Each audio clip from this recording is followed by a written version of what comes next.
Saya itu ada yang tarhim, paham tarhim mboten niki? Teng mriki pun setel tarhim. Salatu wassalamu alaihi ya imam al-mujahidin ya Rasulullah.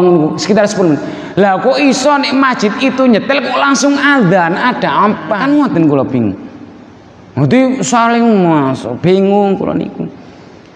Makanya mendingan enak mundur sedikit daripada mangkene terlalu kedahuluan sholatnya nggih mboten sah. Nggih.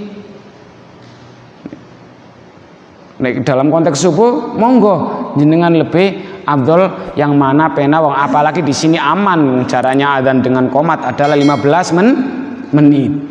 Ngoten nggih. Jadi kalau bisa ya pakai apa itu namanya?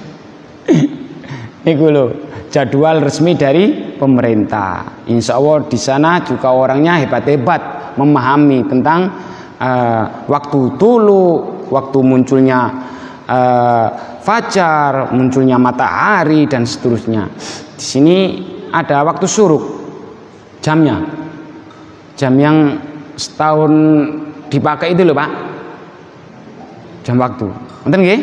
Jadi kula jawabnya nggih nengan-nengan mawon untuk mensikapi bagaimana ada ormas dengan pemerintah berbeda lebih aman mengikuti pendapat dari pemerintah karena dalilnya ati Allah, taatlah kepada Allah, wa atiur rasul, dan kepada Rasulullah, wa ulil amri, dan kepada ulil amri. Wow di situ bermana wow kumulatif, harus tiga-tiganya harus bareng.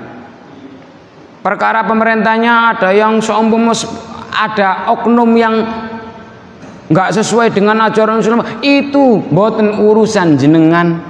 Tetap kita mematuhi pemerintah secara global. Ngoten mawon nggih. Jadi mboten usah pusing-pusing. Ngoten nggih. Lah niki saya bacakan fikihnya. Fikihnya ini sebenarnya hampir sama dengan hadis Bulughul Maram tadi, hampir sama. Kalau di sini khamsatu awqatin la yusalla fiha illa salatun la sababun. Ada 5 waktu yang dilarang untuk sholat kecuali ada sebab. Nah, sebab tadi sudah saya sampaikan di depan, yaitu sebab nopo gerhana matahari terutama siang. Ini malam aman. Jadi sekali lagi sholat jenazah malam, ngubur jenazah malam boleh. Yang mboten angslu detik-detik napa? Napa? Detik-detik menjelang maghrib. Jadi kita hafalkan, jangan sampai salah paham. Ada 5 waktu yang dilarang sholat sunnah apapun kecuali sebab. Yang pertama, habis sholat subuh sampai sinar matahari terbit. Nah, sholat syuruk niku jangan pas detik-detik terbit. Sebenarnya tunggu terbit dulu baru dimulainya syuruk niku. Artinya sebenarnya ulama sepakat, kebanyakan sepakat syuruk itu adalah sholat dimulainya waktu sholat duha. Pun terus agak naik sedikit. Yang pertama setelah sholat subuh. Nah, terus yang kedua pas sinar matahari mau terbit. Jadi habis sholat subuh sampai sinar matahari mau terbit tidak boleh sholat sunnah apapun. Yang ketiga pas sinar matahari di tengah-tengah. Makanya duha yang baik itu maksimal ya jam 11. Kalau menjelang duhur kurang setengah jam. Intinya kalau benda sudah tidak ada bayangannya berarti dilarang untuk sholat sunnah, termasuk sholat duha.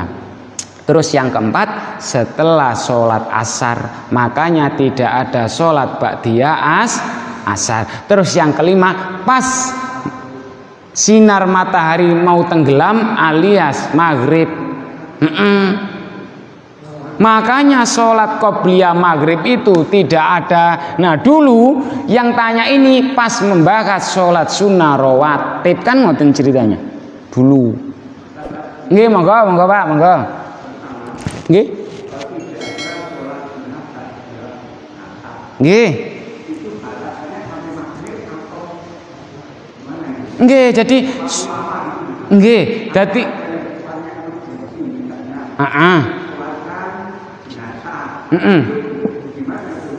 Nggih lah. Jadi ngeten, Pak. Kula menjawabnya dari belakang. Dilala jenengan sudah sholat asar. Nah niki ada beda lagi nih ngeten niki. Setelah sholat asar nggak tahu memang kalau ada orang yang meninggal terus seketika itu dilala sholatnya itu pas jatuh setelah asar. Ndak apa-apa. Nek bener-bener jenengan terlanjur sudah lebih dulu sholat asar. Nah dalam hadis ini tidak ada sholat sunnah ba'diyah asar, ya batasannya mulai habis sholat asar sampai maghrib. Makanya tidak ada sholat sunnah ba'diyah asar. Yang dimaksud di sini adalah kembalikan kepada hadis tadi, berarti mengubur jenazah menjelang maghrib, pas sinar matahari di tengah-tengah, pas sinar matahari mau tenggelam maghrib, itu bukan hanya menguburnya tapi sholatnya juga dilarang pas 3 waktu detik itu. Ngoten nggih Pak nggih. Jadi nek jenengan pun sholat asar dilala kok napa niku namine ada jenazah, monggo. Terkecuali saumpama nih jenazahnya dibawa ke masjid, ngoten nggih, dilala menguburnya habis asar, ngoten. Caranya gimana? Sholat jenazah dulu baru sholat asar, ngoten nggih. Nggih monggo. Nggih. Oh nggih.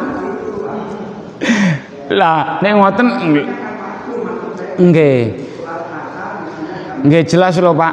Wong sing dibahas niki kan nggih, sing kula bahas di sini kan babnya salat. Ngoten nggih. Artinya bagi orang yang belum salat asar kan nggak usah dibahas berarti. Bagi yang belum, ya bukan kok kula menyuruh salat asarnya teletur mboten.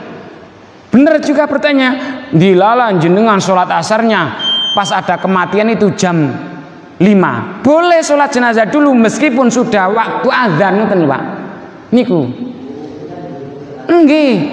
Nek jenengan sampun sholat asar ini baru menjadi masalah. Makanya sing kula bahas pertanyaan barusan tadi itu jamnya cabang dari penjelasan itu, kalau panjenengan sholat asar ke masjid bersamaan dengan itu ada jenazah mau dimakamkan, minta pesennya dulu, minta disolat di masjid, maka yang lebih afdol sholat jenazah dulu baru sholat asar. Alasannya 2. Pertama, jenazah ini lebih dulu meninggalnya daripada waktu sholat asar. Yang kedua, habis sholat asar tidak ada sholat sunnah kecuali sebab. Bagus, ngoten nggih. Sip, ngoten. Jadi leres jenengan nggih. Batasannya bukan batasan waktu tetapi batasan waktu untuk perumahan. Nggih, secara umum sebenarnya mboten nggih. Jawaban jenengan niku sami. Ya udahlah, sama halnya ngeten. Mari kita sholat jenazah dulu, baru itu setelah itu sholat asar. Sami mawon nggih. Nggih. Ini dalam konteks berjamaah loh Pak, memang jenazah kita sholati, kita sisihkan, baru kita sholat asar. Karena alasannya tadi kan 2. Meninggalnya sebelum waktu sholat asar, dan setelah sholat asar tidak ada sholat apapun, termasuk sholat jenazah tadi. Niki sami Pak. Nggih. Duhur. Tadi nggih. Niki kula jelaskan segede malih.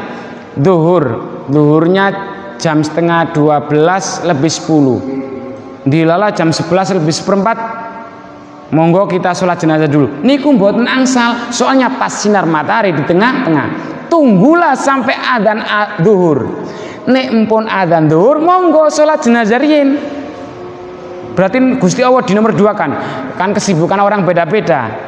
Yang kita bahas bukan duhurnya dulu atau jenazahnya dulu. Kalau duhur apa? Sinar matahari ini sudah tergelincir atau belum. Yang dilarang itu ketika sinar matahari di tengah tengah ngoten lho Pak niku masalah nggih lah ngoten mawon lho menjelaskannya niku baru 2 hadis dereng ke fikihnya besok langsung sholat berjamaah melalui media elektronik niki wasolatul jamaati sunnatun muakkadatun bagaimana sholat melalui media elektronik sampai ada jumatan online nah temanya ngoten tapi nek dibaca terus hadisnya kan urutan fikih niki nggih urutan hadisnya ngoten nggih kami kira cukup ada pertanyaan pun nggih pun ada nisa nggih kita lanjutkan pada pertemuan yang akan datang mudah-mudahan sedikit ini ada manfaatnya wal muwaffiq ila aqwamit thoriq. Assalamualaikum warahmatullahi wabarakatuh.